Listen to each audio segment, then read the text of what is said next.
Selamat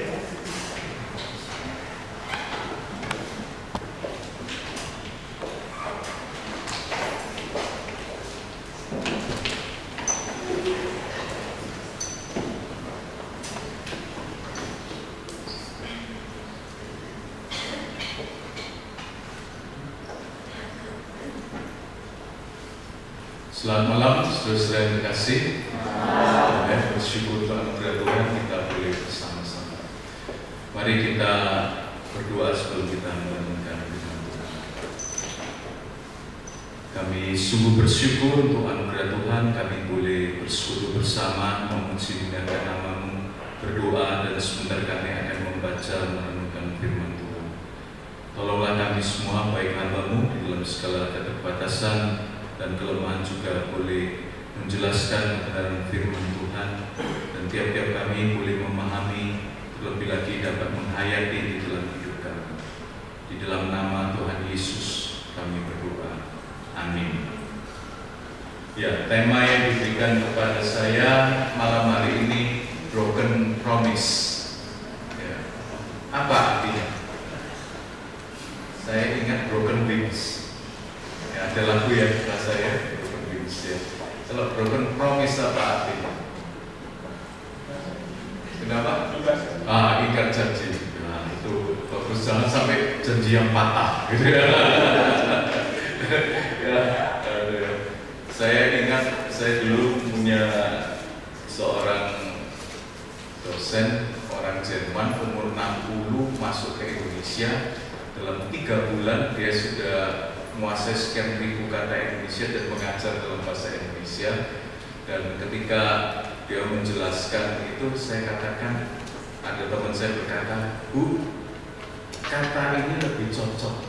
Dia katakan, "Tidak bisa, saya sudah lihat di kamus." Dia ngerti ya, kalau lihat di kamus broken dia patah gitu ya. Nah, jadi kita bersyukur karena kita tidak memahami janji yang patah, tapi janji yang diingkari ya. Nah, tema yang diberikan kepada saya berarti janji yang diingkari. Kira-kira tokoh Alkitab mana yang menggambarkan peristiwa ini? Kira-kira ada usul selain pengurus? Karena pengurus mungkin yang membuat soal. Kira-kira tokoh Petrus, ya Petrus, ya Petrus. Nah, mengapa harus tokoh ini dijadikan contoh broken promise ya? Karena tokoh ini sangat menarik kita lihat ya. Karena ini tokoh yang cepat pindah dari satu sisi ke sisi yang lain.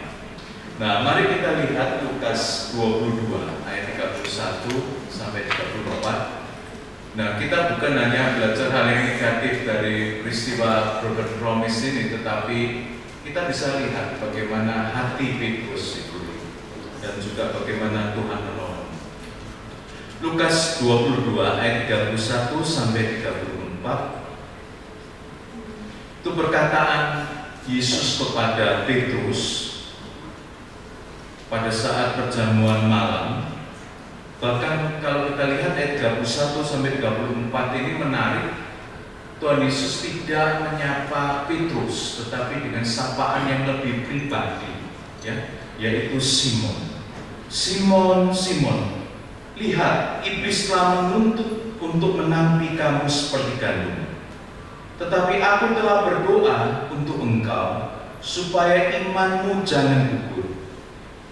Dan engkau, jikalau engkau sudah insyaf, kuatkanlah saudara-saudara.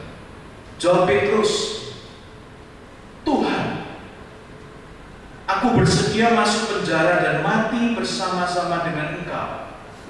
Dia menjawab demikian karena dia merasa kok Tuhan Yesus mengungkapkan hal yang kira-kira menunjukkan bahwa dia akan gagal gitu. Tapi Petrus berkata, "Tuhan, ya, aku bersedia masuk penjara dan mati bersama-sama dengan engkau pun mau." Tetapi Yesus berkata, "Aku berkata kepadamu Petrus, hari ini ayam tidak akan berkokok sebelum engkau 3 kali menyangkal bahwa engkau mengenal aku. Tuhan berkata, engkau akan menyangkal aku. Dan saudara, peristiwa itu terjadi ketika Yesus ditangkap. Ketika Yesus ditangkap di dalam Markus 14 ayat 50 sampai 52 dikatakan, siapa yang meninggalkan Yesus? Siapa yang meninggalkan Yesus? Semua murid meninggalkan dia dan melarikan diri. Bahkan ada adegan yang menarik, ya. Ada seorang muda yang pada waktu itu hanya memakai sarung, mungkin ya, pakai sarung kain lenan untuk menutup badannya, mengikut dia. Mereka hendak menangkapnya, tapi yang melepaskan kainnya dan lari dengan apa? Lari. Karena apa? Karena saking takutnya, ya, saking takutnya karena ini berbicara mengenai ya bahaya, sehingga ketika pakaian yang melilitnya itu ditarik orang, dia tidak peduli, pokok lari gitu. Untung tidak ada CCTV. Aku masuk YouTube dan seru, ya. Nah, saudara, ini menggambarkan bahwa ketika Yesus ditangkap itu menimbulkan suatu yang sungguh-sungguh menggoncangkan para murid. Alkitab dengan jelas semua lari meninggalkan. Bahkan ada yang terbirit-birit dalam keadaan telanjang. Dan ketika Lukas 22 ayat 54 sampai 62 kita bisa melihat bahwa Yesus dalam proses diadili.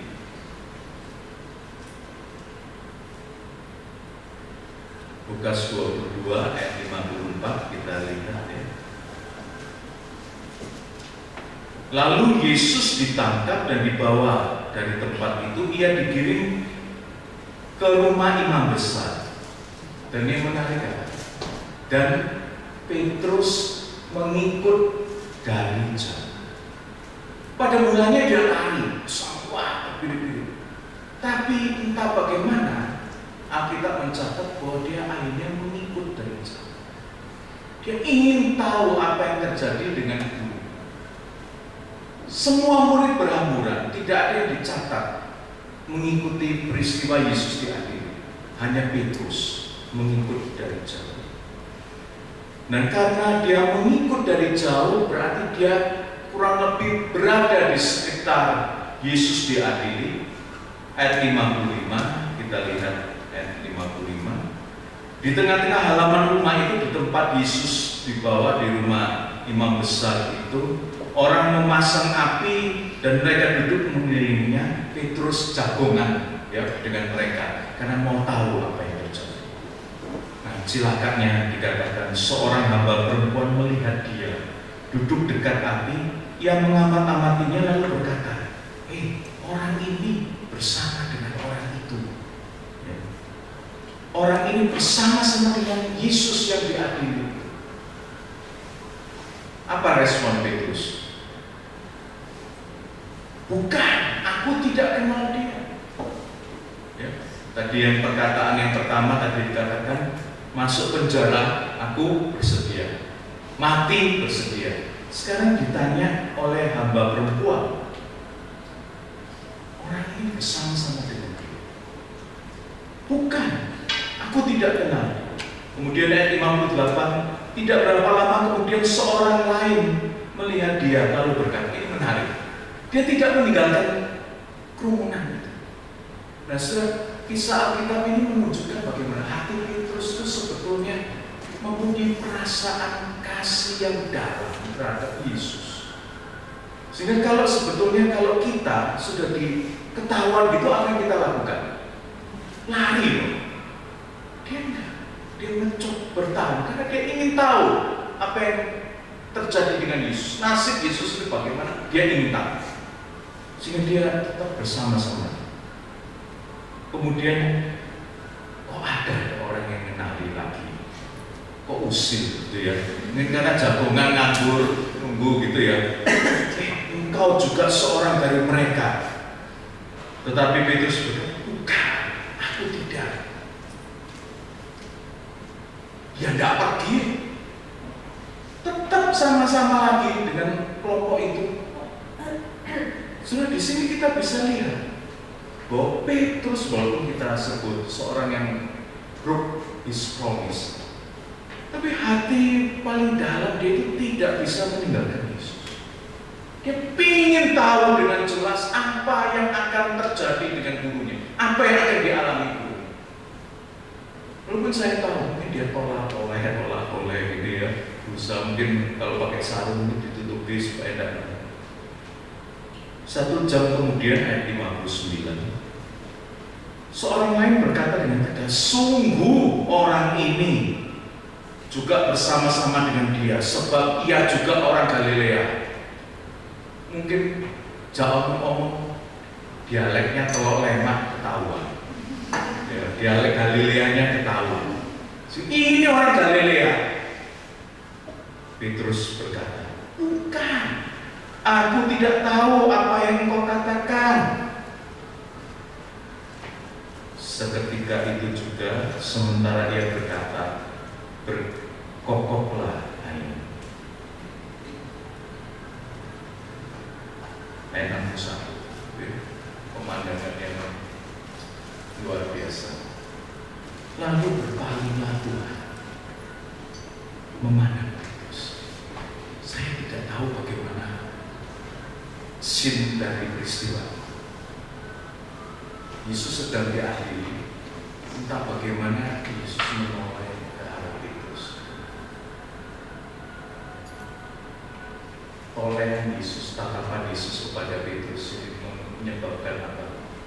Teringatlah Petrus bahwa Tuhan telah berkata kepadanya, sebelum ayam berkokok pada hari ini, engkau telah 3 kali menyangkal.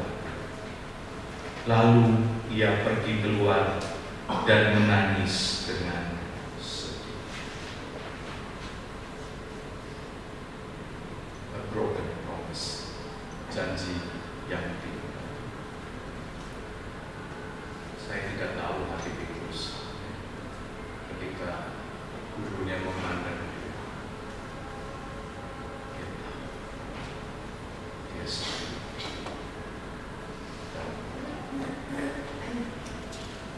Kalau kita lihat Petrus, seorang yang punya semangat kuat.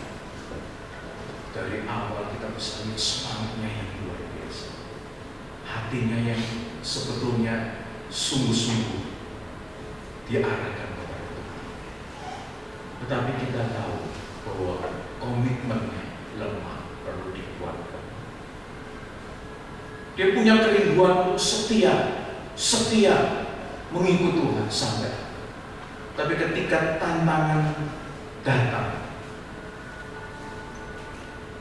dia tidak bisa memegang janji. Saya tidak tahu, saudara tadi nyanyi lagu itu serem-serem. Saya tidak tahu nyanyinya saudara sungguh-sungguh enggak. Saya nyanyi setengah khawatir, sampai nanti menutup mata, aku menyembah dan lain-lain. Itu lagu-lagu serem. Itu bicara mengenai komitmen seumur hidup. Sampai aku bukan hanya bilang saya akan setia tahun 2016-2017 sampai rambut putih.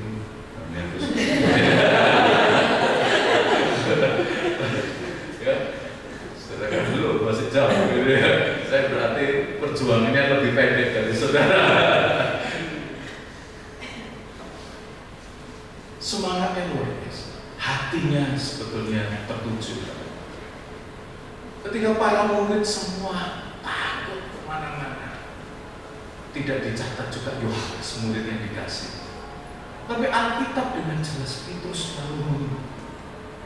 Bahkan ketika ketahuan tetap ndablek. Kalau saya lari daripada dretek ya, saudara bisa tahu ya, dretek itu 2 kali, habis itu mungkin sampai 3 kali. Kenapa? Memang hatinya untuk Kristus, dia rindu. Tapi komitmen. Kalau saya pikir ini bukan hanya problem Petrus, tapi problem tiap orang, termasuk kita orang percaya. Petrus memang masalahnya di sini, tapi tiap-tiap kita bisa punya problem yang dimana kita mungkin mengungkapkan janji kita kepada Tuhan, tetapi karena satu dua hal yang nanti merupakan titik lemah kita broke the promise. Ada di antara kita mungkin yang punya titik lemah uang. Ada yang tidak terlalu dengan uang, ya. Punya uang senang, nggak punya uang senang, ya. Bahkan lagunya itu lagu plus-plus, ya. Walaupun tak punya uang, itu ya. Oh, bisa nyanyi deh, walaupun tidak punya uang tapi bisa nyanyi, ya. Ada orang itu tidak bingung, tapi ada orang yang bingung, uang tidak punya uang bingung, sehingga nanti kalau ada tantangan-tantangan tertentu yang menyebabkan dia terpaksa harus broke the promise demi uang bisa. Ada orang yang mungkin problem di status, prestis, harga dirinya itu tinggi. Jadi ini yang menjadi penghambat dia untuk sungguh-sungguh ikut Tuhan. Ini titik lemah. Saya ini harus dihargai, kalau tidak dihargai saya bisa aja meninggalkan pelayanan dan lain-lain. Ada yang juga bergumul masalah emosi. Tuhan, aku ini memang sungguh-sungguh mau ikut Engkau, saya ingin menjaga, tapi gagal terus dalam masalah emosi. Bisa merupakan kemarahan, bisa juga hal yang lain. Saya tidak tahu, ada yang mungkin bergumul dengan masalah seksualitas, berjanji pada Tuhan setia tapi gagal. Saya juga tidak tahu apakah ada di antara kita yang bergumul masalah narkoba. Saya tidak. Tetapi kalau tidak hati-hati, ini merupakan titik-titik lemah di dalam hidup kita yang membawa kita ini untuk sebenarnya rindu mengikut Tuhan, rindu untuk setia kepada Tuhan, tapi tidak jarang broke the promise, mengingkari janji. Saudara, jangan kita mengentengkan kalau kita misalkan rindu mengikut Tuhan, kemudian karena satu dua hal kita ya ingkar janji kita kepada Tuhan, kan tidak apa-apa. Nanti Tuhan juga mengampuni.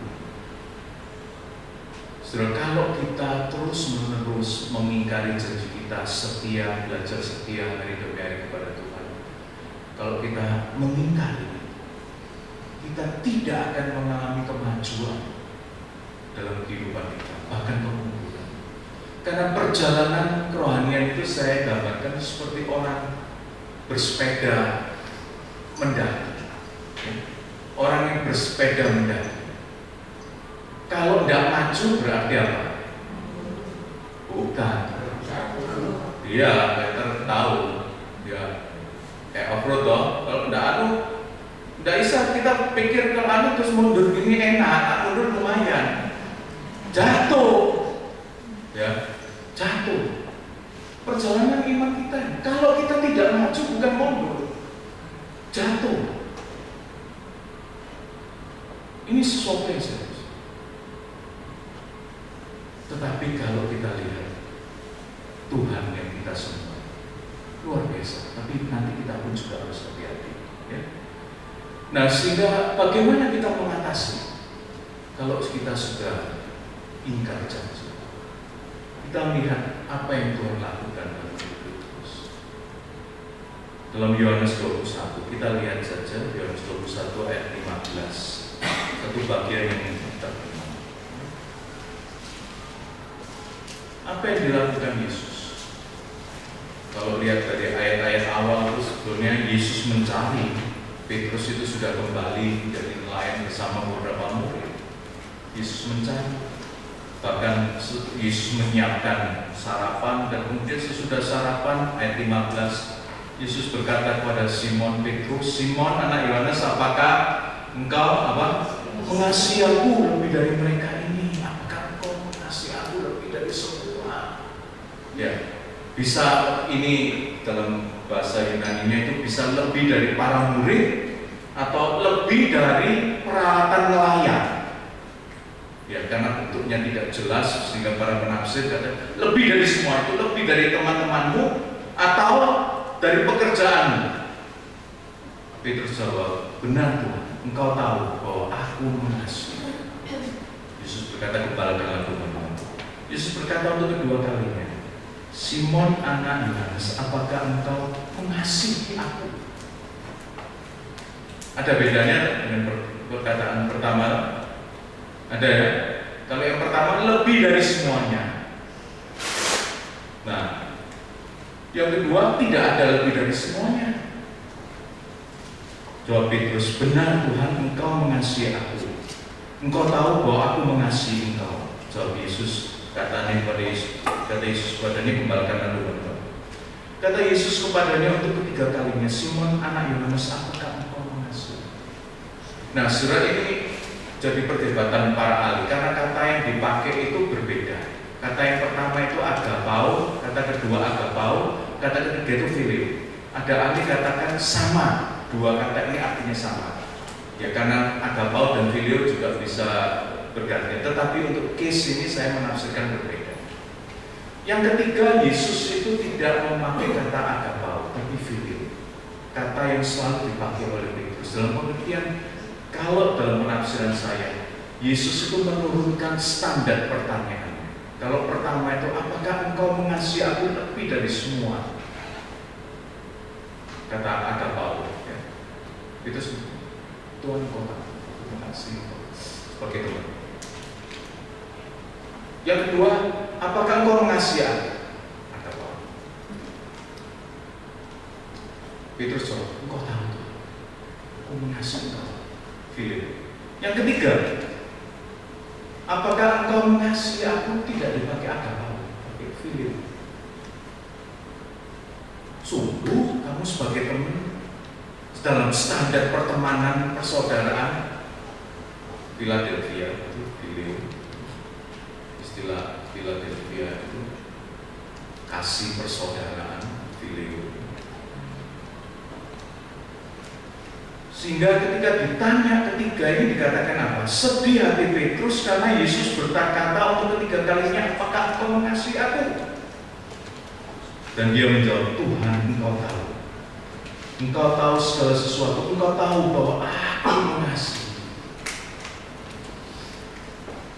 Petrus berkata, engkau tahu Tuhan apa yang ada di dalam hatiku paling dalam, walaupun aku sering kali gagal, aku mengasihi. Saudara, ini merupakan proses di mana Yesus memulihkan Petrus. Tahap di mana Yesus memulihkan Petrus. Saudara, ketika kita ingkar janji kita kepada Tuhan, berilah diri kita untuk dipulihkan Yesus. Jangan kita berpikir tidak masalah, semua orang kan gagal. Tidak. Ketika kita ingkar janji kita kepada Tuhan dan kita tidak bersedia dipulihkan, kehidupan rohani kita itu akan mundur, bahkan jatuh. Ya, seperti gambaran orang naik sepeda di pegunungan. Bahkan ketika Tuhan mungkin mengizinkan kita second chance, ya, banyak orang mengalami second chance, meninggalkan Tuhan, jauh dari Tuhan. Tuhan panggil dengan caranya yang ajaib, memberikan kesempatan. Bahkan ada orang yang diberikan kesempatan ketiga. Tetapi jangan main-main dengan kesempatan kedua, ketiga yang Tuhan berikan. Karena ketika kita diberikan kesempatan kedua, kita berpikir nanti ada ketiga, keempat, kelima. Ya, kalau ada yang ketiga, keempat, kelima. Ya, kalau ada yang ketiga, keempat, kelima, ya anugerah Tuhan khusus untuk diri orang itu. Tapi jangan kita berpikir bahwa nanti ada kesempatan. Dan saudara, Tuhan memang senantiasa rindu supaya kita dipulihkan. Tetapi jangan kita bermain-main dengan karya pemulihan itu. Karena justru itu akan membawa kita jatuh. Bahkan juga dalam pengertian membawa kerohanian kita begitu ya hancur dalam diri. Sehingga kalau kita merasa dalam diri kita telah ingkar janji, saya tidak tahu dalam apa. Jalan yang kita bisa lakukan adalah berilah diri datang kepada Tuhan. Mungkin seperti itu. Tuhan, Engkau tahu apa yang ada dalam isi hati Tuhan. Engkau tahu aku berusaha untuk mengikuti Engkau walaupun gagal di sana sini. Engkau tahu. Berilah diri diberikan. Dan saudara ingat ketika Yesus berkata kepada Petrus sebelum Petrus jatuh, nanti kalau engkau ingin siap, ingatkanlah saudara-saudara. Luar biasa. Ketika Petrus telah dipulihkan dan lain-lain, dia pelayan di mana-mana, dia mengungkapkan satu bagian dalam 1 Petrus 5 ayat 8 yang bahasanya sangat berbeda dengan kalau tadi aku mau masuk penjara, mati pun siap. Tapi dalam bahasa 1 Petrus 5 ayat 8, karena dia tahu dia telah melewati kegagalan dan proses semua itu, dia berkata, sadar dan berjaga-jagalah, lawan musuh iblis, sama seperti singa yang mengaum-ngaum dan mencari orang yang dapat ditelan. Bahasanya sangat berbeda dengan bahasa di dalam kitab Injil, di mana ketika Tuhan Yesus kata, "Engkau akan mengingkari aku." Tidak, Tuhan, aku mati pun. Tapi sekarang dalam bahasa, ketika dia telah melewati semua, dia berkata apa? Sadarlah dan berjaga-jagalah, lawan musuh iblis itu berjalan keliling sama seperti singa yang mengaum-ngaum dan mencari orang yang dapat ditelan. Petrus mengingatkan apa? Hati-hati. Hati-hati. Kalau tidak hati-hati juga jatuh. Siapapun kita. Bahasa yang berbeda. Kalau Petrus yang muda itu luar biasa semangatnya, komitmennya. Tapi sekarang dia tidak hanya semangat dan komitmen, tapi dia juga sadar bahwa siapapun kalau tidak ada bisa break the promise, bisa ingkar janji. Siapa? Sehingga Petrus sadar dan berjanji. Sehingga kalau saya katakan tadi lagu saudara itu serem-serem, ya, karena itu menyangkut perjalanan yang panjang. Dan saya berdoa sungguh-sungguh supaya tiap saudara dapat keep the promise dengan anugerah dan kekuatan Tuhan. Karena di dalam perjalanan kita tidak gampang. Ada yang karena usaha pindah kepercayaan. Sudah saya tahu sedikit mengenai bagaimana orang-orang Tionghoa tahun 70-an, 80-an itu pindah agama lain. Untuk apa? Supaya lancar di dalam bisnis karena sesuai dengan agama mayoritas. KTP-nya sedia diganti dengan agama itu, lancar. Ada yang mungkin bergumul masalah teman hidup. Saya sungguh rindu supaya kita dikuatkan oleh Tuhan, keep our promise. Ataupun hal-hal yang lain. Tapi Petrus mengatakan sadarlah dan berjaga-jaga, berhati. Yang berikutnya, yang terakhir, bagaimana supaya kita bisa tidak break the promise, ya? Latih komitmen kecil, latih komitmen kecil, step by step. Saya tidak tahu apa yang menjadi pergumulan saudara. Kalau saudara merasa bahwa dalam hal ini saya sering kali kata, berilah dirimu dipulihkan oleh Tuhan, sadarlah bahwa bahaya itu ada setiap saat, dan latihlah komitmen kecil. Step by step kita meningkatkan, menguatkan komitmen kita. Beberapa minggu lalu saya nggak tahu pas capek-capek itu lihat TV, nggak tahu TV ini siarannya lama atau baru, saya nggak peduli kok melihat ya. Wawancara artis yang karena aktor yang karena narkoba masuk penjara dan lain-lain diwawancarai. Terus salah satu itu saya hanya ikut cuplikan, diwawancarai. Sekarang dia lagi memulihkan, ada teman pacarnya yang mendampingi. Oke. Terus yang wawancara itu langsung tanya, coba lihat dompetnya. Diambil dompetnya. Uangnya berapa? Ada yang tahu kira-kira? Artis kira-kira uangnya kosong, dompet kok. Terus wawancara, betul, kamu tidak boleh bawa uang, karena kalau dia bawa uang 50.000 atau 100.000 akan terpicu untuk beli narkoba. Jadi itu komitmen kecil yang dia lakukan. Ada dompet, tidak ada duitnya, kasihan deh. Tapi itu komitmen. Saya pernah lihat acara talk show keuangan. Ada orang yang belanjanya gila-gilaan, punya kartu kredit itu saya lupa 20 atau sekian ini di konteks Amerika. Ini apa? Diminta komitmen kalau mau selesai, suruh gunting kartu kredit itu saat itu juga, suruh gunting. Dia bilang kalau kamu tidak mau lakukan ini, kamu tidak akan bisa terlepas dari itu. Komitmen kecil dia. Sudah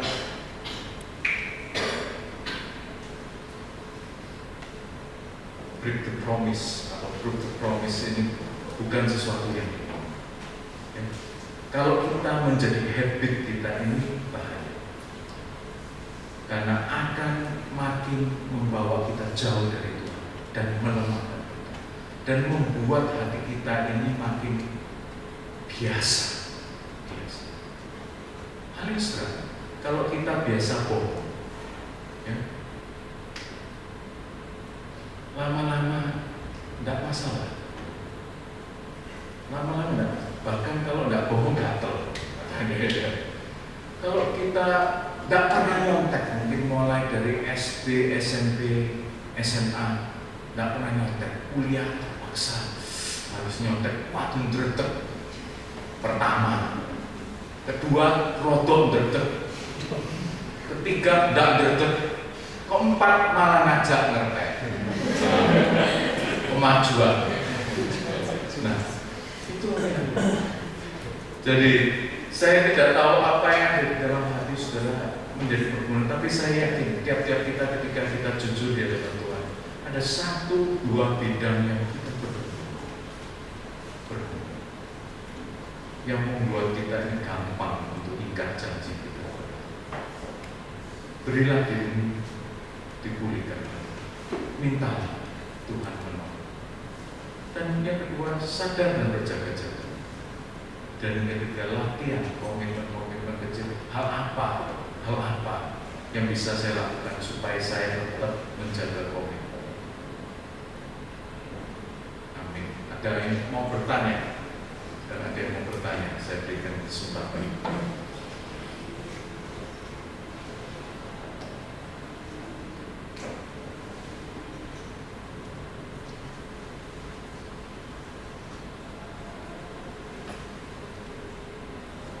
Ada yang mau bertanya?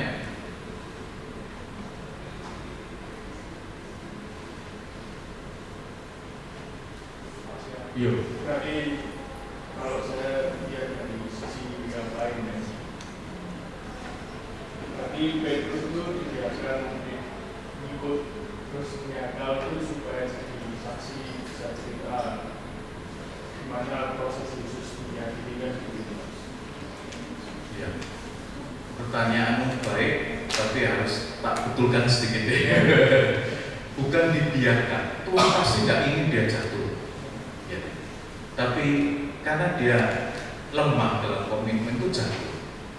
Tetapi kejatuhan itu Tuhan juga bisa pakai untuk proses di mana menolong dia, membawa dia bisa menyadari proses itu penting dan juga menjadi contoh di mana kita supaya tidak mengulangi. Ya. Jangan sampai kita gini, aku tak rusak duluan, nanti bertobat supaya bisa jadi contoh. Ya kalau sempat bertobat, kalau rusaknya nanti bisa balik, ya kan? Kalau tidak sempat, ya. Jadi itu anugerah Tuhan untuk Petrus, di mana Petrus menyangkal, tentu bukan Tuhan inginkan, ya, tetapi dia mengambil langkah itu, tetapi di dalam anugerah Tuhan dipulihkan. Nah, menjadi pertanyaan bagaimana dengan Yudas? Ya. Saya yakin pun kalau Yudas ini memang diskusi teologi yang bisa rumit, tetapi secara sederhana, kalau Yudas pun kembali saya yakin. Tetapi Yudas mengambil pilihan yang ini, dan Yudas itu lain. Yudas itu menjual Yesus bukan dalam pengertian seperti Petrus yang lemah komitmen tidak. Saya memahami Yudas sebetulnya lebih luar biasa dalam pengertian, cuma endingnya sangat menyedihkan. Yudas itu dalam penafsiran saya, dia mempunyai konsep Yesus Mesias yang dijanjikan itu harus superhero yang bisa melepaskan Israel dari penjajahan bangsa asing. Itu konsep umum Yudaisme pada waktu itu, bahwa Mesias harus kuat secara politis, dan Yudas menjual Yesus dalam proses setengah memaksa Yesus untuk menunjukkan kuasa. Ternyata Yesus tidak. Yesus berkata, aku Mesias yang harus menunjukkan. Dan Yudas sangat menyesal dia melakukan itu, menjual sang Tuhan. Sehingga dia, nah ini saya. Ya, jadi jangan kita berpikir gitu, saudara. Ya apa-apa, aku jatuh-jatuh nanti dengan anugerah Tuhan dipulihkan supaya saksinya lebih kencang. Kalau sekarang kan nggak ada cerita, aku baik-baik, keluarga baik, dosa jangan gitu, jangan. Ya. Ada orang-orang yang bergumul dengan hidup lama, misalkan, kalau saya ngebut, kemudian kecelakaan, nabrak orang, mudah-mudahan tidak ada yang kita mengalami, ya. Nabrak orang, terus saya menyesal minta ampun, diampuni Tuhan enggak? Hah? Diampuni enggak? Diampuni.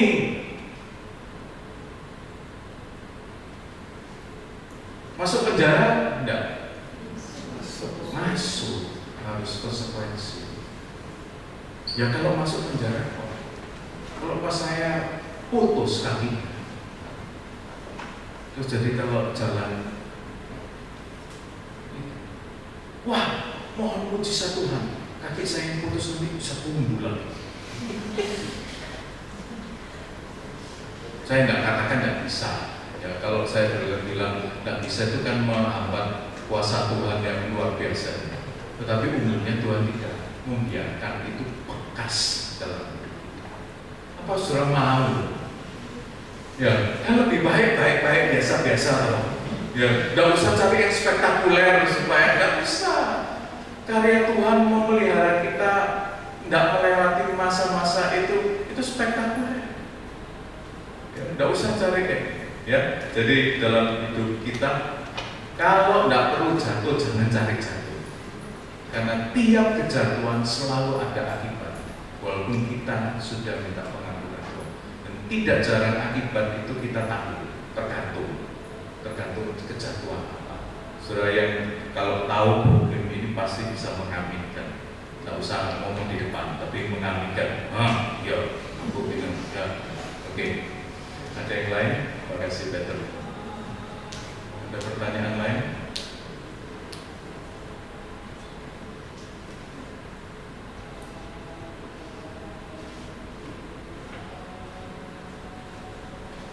Ya, kalau nggak ada, nggak usah diadakan, no. Ya. Nah, saya cuma mendorong, saudara, ambillah komitmen kecil.